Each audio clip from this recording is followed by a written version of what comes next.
Hello बच्चों, कैसे हो? सब ठीक हो? बच्चों, हम कक्षा 8 में व्याकरण में चैप्टर पढ़ रहे हैं संधि, जिसमें हम भाग 1 और 2 में स्वर संधि और व्यंजन संधि देख चुके हैं और मुझे उम्मीद है कि वो आपको समझ में भी आ गई होगी। अब हम इस वीडियो के माध्यम से तीसरी जो संधि है वह पढ़ेंगे विसर्ग संधि। विसर्ग, जैसे आप देख रहे होंगे कि विसर्ग कैसे कहते हैं, जो दो बिंदी के रूप में जो प्रयुक्त होता है, जो शब्दों के बाद लगता है, उसे कहा जाता है विसर्ग। तो विसर्ग के बाद में जब स्वर या व्यंजन का मेल होता है तो उसमें से जो परिवर्तन होता है उसे क्या कहा जाता है? विसर्ग संधि कहा जाता है।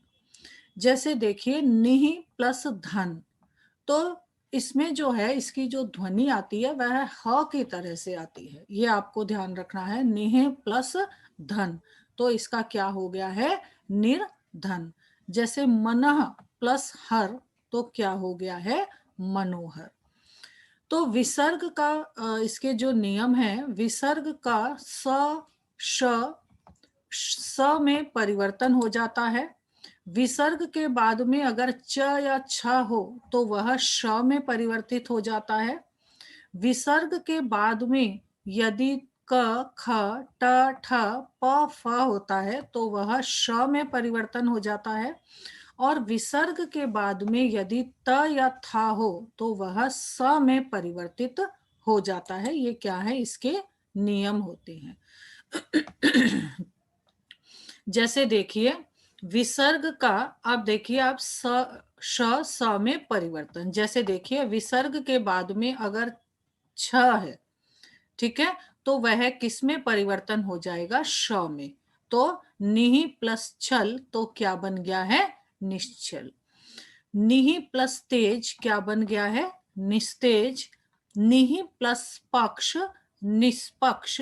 और नमः प्लस ते नमस्ते।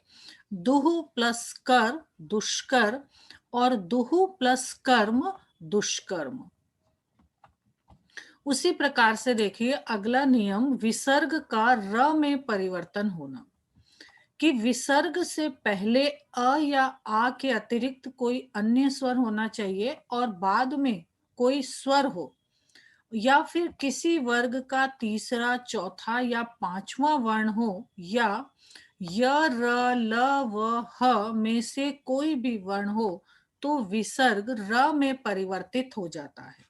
जैसे देखिए, दुहु प्लस बल, वह किसमें परिवर्तित हो गया है? दुर्बल। दुहु प्लस जन क्या बन गया है? दुर्जन। निहि प्लस दया किसमें परिवर्तित हो गया है? निर्दय। तो निहि प्लस मल किसमें परिवर्तित हो गया है? निर्मल।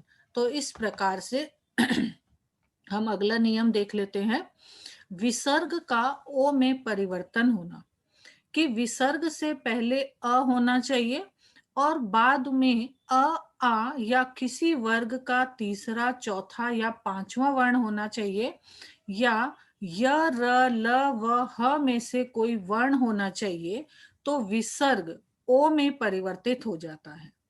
जैसे देखिए, मनः प्लस रथ, तो क्या हो गया है? मनोरथ, वह ओ में परिवर्तित हो गया है। मनः प्लस हर मनोहर। और मनः प्लस बल मनोबल। अध प्लस मुखी अधोमुखी। और अध प्लस गति अधोगति। अब देखिए इसका अगला नियम, विसर्ग का लोप होना, कि विसर्ग से पहले ह्रस्व स्वर होना चाहिए और बाद में र होना चाहिए। अगर ऐसा होता है तो जो ह्रस्व स्वर होता है वह दीर्घ स्वर में परिवर्तित हो जाता है। ह्रस्व स्वर मतलब छोटा स्वर और दीर्घ स्वर मतलब बड़ा स्वर। तो विसर्ग से पहले देखिए, इसमें क्योंकि छोटा या ह्रस्व स्वर है तो वह किस में परिवर्तित हो जाएगा? दीर्घ स्वर में परिवर्तित हो जाएगा। तो निहि प्लस रव क्या बन गया है? नीरव बन गया है। निहि प्लस रोग निरोग। निहि प्लस रस नीरस। और निहि प्लस रज क्या बन गया है? नीरज बन गया है। बच्चों, मुझे उम्मीद है कि आपको संधि के तीनों भाग अच्छी तरह से समझ में आ गए होंगे। जल्दी ही अगले पाठ के वीडियो के साथ मिलते हैं। धन्यवाद।